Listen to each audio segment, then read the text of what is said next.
Good to see each of you here tonight. Tonight we're going to be finishing our series in the letters of John.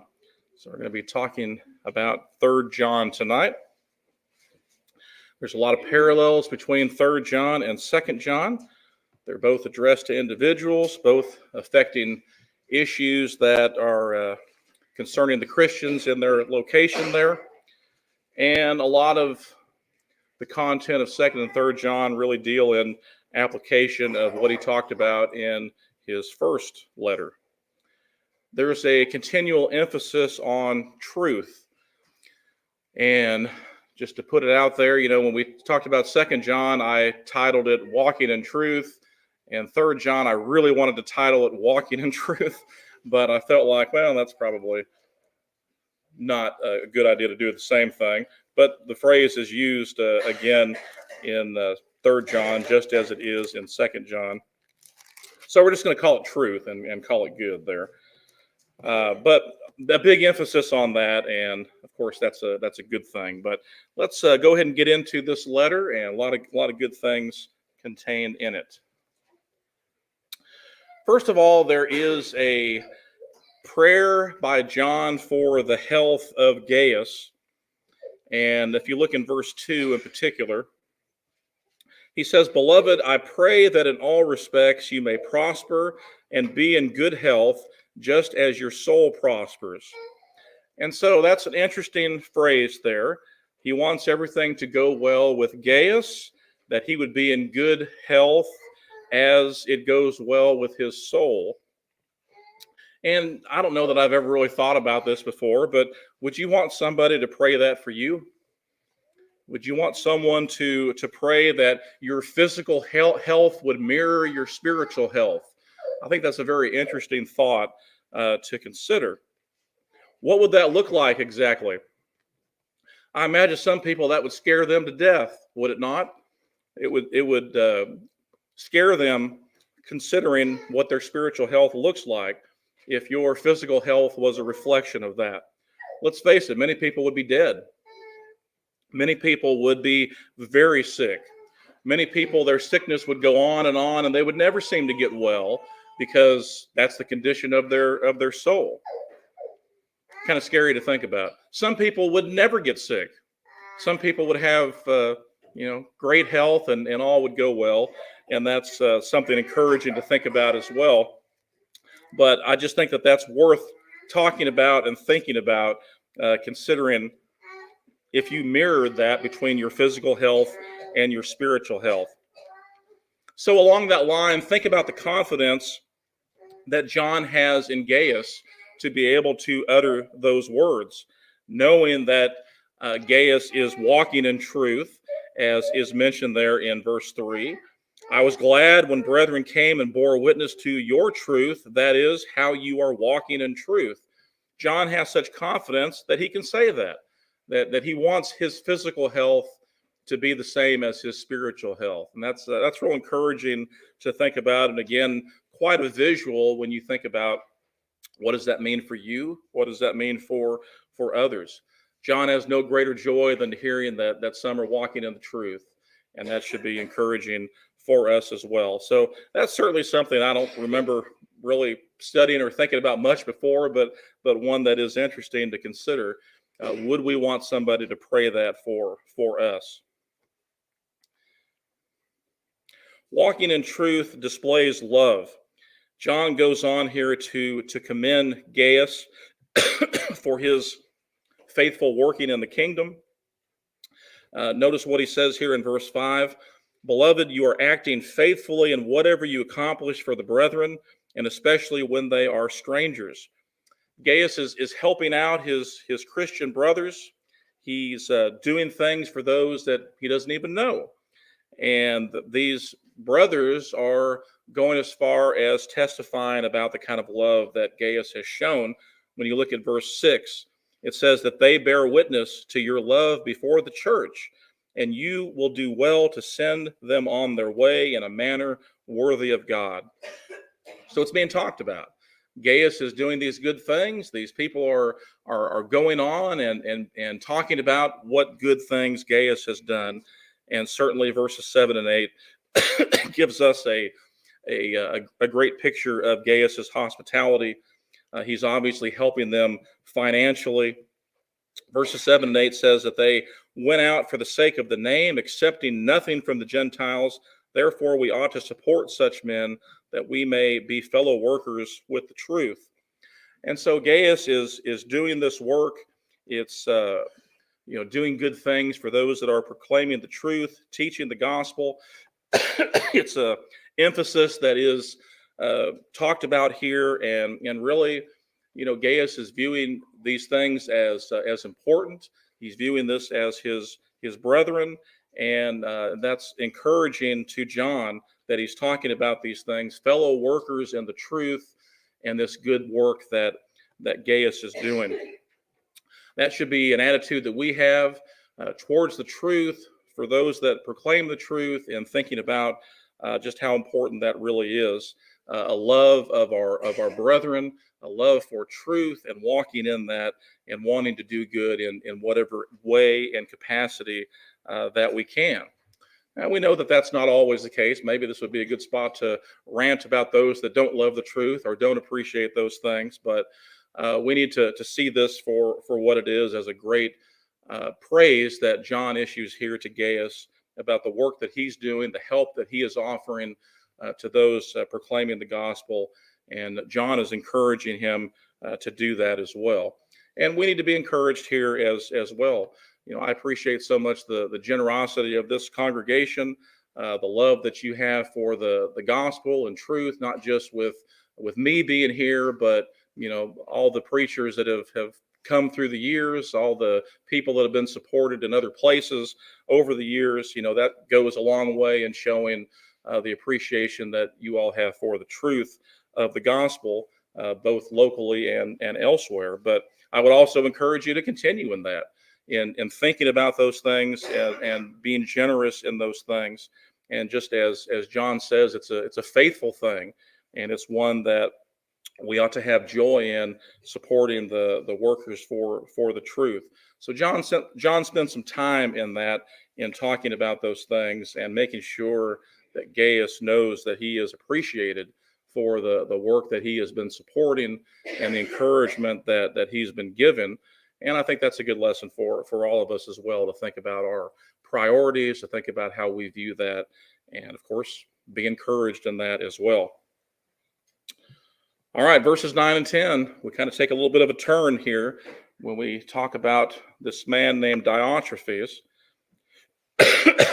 Starting in verse 9, it says, I wrote something to the church, but Diotrephes, who loves to be the first among them, does not accept what we say. For this reason, if I come, I will call attention to his deeds, which he does unjustly, accusing us with wicked words. And not satisfied with this, neither does he himself receive the brethren, and he forbids those who desire to do so, and puts them out of the church. So we take a turn from praising Gaius, who is excelling in the work and is someone to be commended, to one who is condemned by John and needs to be really put in his place. This is a person at church where Gaius is attending. And really, when you think about his name, Diotrephes, it's pretty well come to be synonymous with division and divisiveness and things like that. I don't know of any Christian that would want to name their child Diotrephes.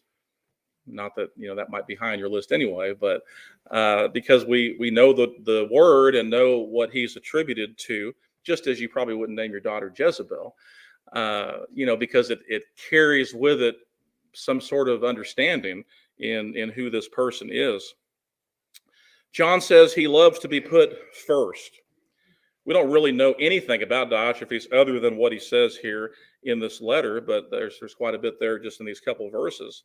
The problem seems to be pretty evident here, that he needs to be important. He needs to be considered important, and he needs to be number one. He's one that has to be heard. He wants people to pay attention to him. He needs to be the one that's in control, and people need to focus their efforts on him. He has to get his way. He's always right. There's probably a few more things, but that those are things that really come out in just these couple verses. And thinking about that, when you compare that with what it is to be a Christian, I mean, being a disciple of Jesus, that's totally different, isn't it? Totally different and totally contrary to what it is to be a disciple of Jesus. All of these things about Diotrephes. To be a disciple of Christ is to be one where there's some humility, to be one where we are servants, and to be a disciple of Jesus is about not ourselves, but putting other people first, and that means a focus on others, not on self, and the attention not being on us. If you feel like that people need to pay attention to you, if you feel like you need to be heard no matter what you have to say, that you have something to say and everything it is people need to hear it, that people need to focus on you, and you're probably at Diotrephes. You're probably in that category if that's the way that you are living and doing and feeling, because then it's not really about walking in the truth. It's about you. Are you really a child of God, or is it just an appearance of Christianity as you're seeking out your own selfish interests? And these things probably happen more than we realize, perhaps. But that's why we need to talk about that and think about these things as they're written here, because we don't want to fall into that trap. Members of the church can easily fall into a trap of thinking that that is something that they need to be, that they need to be heard, they need to have the attention, they need to have all the attention, and that it's really about them. That doesn't just happen to members of a congregation, though. It can happen to elders. They can fall into a trap of lording it over the congregation, not really looking out for the welfare of the flock, but just really caring about their own interests of sorts. And that can certainly be a problem. It can certainly be a problem for preachers. Preachers falling in love with being in front of the congregation, falling in love with wanting to be heard, whatever they say, wanting all the attention to be put on themselves, loving to hear themselves talk. Those things are probably more common. Maybe that one's more common than some of the others, but it's something we have to talk about and be aware of, so that we don't fall into that trap, that we don't think, oh, that's something then can't happen today. No, it certainly can happen today. And we have to be thinking about that and be aware of that, to not make everything about ourselves, and to not think that it can't happen. When we think about the church, and we think about the work, and we think about worship, it's not really about us. And we're not gathered together today for ourselves and to think about ourselves. It should be about the glory of God. It should be about putting others first and putting Jesus first. It should be about him receiving the preeminence, and not about ourselves. And so when you think about some of the actions of Diotrephes, it really is really is amazing to consider. He's not just acting out. I mean, he's talking against the apostles. The very arrogance of rejecting the word of God so that he can be first. I mean, that's just amazing to think about. He's taken so much power to himself that he refuses to welcome Christian brethren into the church. He causes so much trouble that anyone who wants to welcome these brethren, he puts them out of the congregation. And I mean, it really makes you wonder, who is this guy exactly to be able to do these kinds of things? And everybody has different backgrounds and have come from different places, but maybe you've seen this kind of situation where power runs amok, and one person has control and has the say so, and everybody kind of cowers to that and crumbles to that, and has to go through all of that. That's a big burden to bear. And of course, if you're not familiar with situations like that, it's not a good situation, not one that you want to be a part of. and yet one that happens far too often. One person can certainly cause a multitude of problems. And so we need to think about that, be aware of that, think of the, of the contrast between Gaius and the good things that are said about him versus what we see with Diotrephes and the problems associated with that. And don't think it's just limited to the first century. We have to be aware of what that means for you and I today, so that we don't fall into that trap, and we don't think it's about us or get off on that kind of a situation, but be fully aware of that. He talks about in verse 11, imitating good. Do not imitate what is evil, but what is good. The one who does good is of God. The one who does evil has not seen God. So imitate good things, not evil. Don't look at this guy, Diotrephes, and think that's the way that it needs to be. Don't look at him and think, well, that's the way of the church, and think that that's the standard. If you've been in a church like that, where that's a situation, and you felt that pain and destruction that comes from a situation like that, where maybe one person kind of runs the show and does everything and takes it all on themselves like that, and won't have it any other way. Don't give up on God because of someone like that, because someone is acting unfaithfully and not showing themselves to be a Christian. Because as John talks about, that's condemned. That's not acceptable. And John says, when I come, if I come, I'm going to call that out, because that's not supposed to be going on. That is not to be the view that there is of the church and what goes on. That's not the way that it's supposed to be. And don't think that it is. Don't imitate what's evil, but rather what is good. You will find a place of Christians that is about love and about those things that are right, and not about this kind of sinful behavior. So don't be that guy. Be like Gaius. Be like the next one we're going to talk about, Demetrius. Be like those two, and not be like this one Diotrephes. So in verse 12, John has some good things to say about this man Demetrius. Demetrius has received a good testimony from everyone and from the truth itself, and we also bear witness, and you know that our witness is true. So he has a good testimony from everyone. Demetrius is one of the good ones. He's one of the ones you want to think highly of and be aware of. And it makes you wonder, or at least I wondered this, is he one of the guys that maybe was put aside by Diotrephes? Was he one of those kind of cast aside and thrown aside by him? I don't know. But that would make sense that he would be mentioned right after that. But that is some interesting things that are said about him, the high praise that John gives him, a good testimony from everyone and from the truth itself. He's got a good testimony with the brethren and even from the very truth. And that's such an encouragement to think about. His devotion to the truth was evident to everybody that knew him. They were talking about that, talking about the good things with him. He was consistent in his life and in what he was doing, and it was shown to be according to the truth of God's word.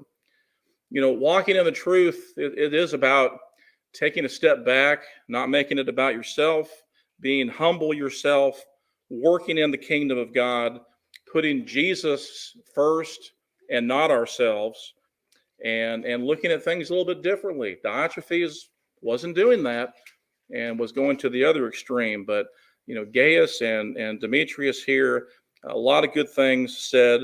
Not a lot of things, but enough said that we know the kind of people that they are and the high praise that really is. So, think about walking in truth and what that means for us.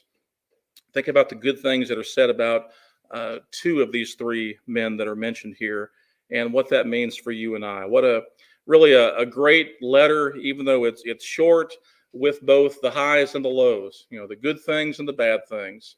And that kind of sums up a lot of things in this world, doesn't it? A lot of things that we can relate to. There's a lot of good people. There's some bad ones.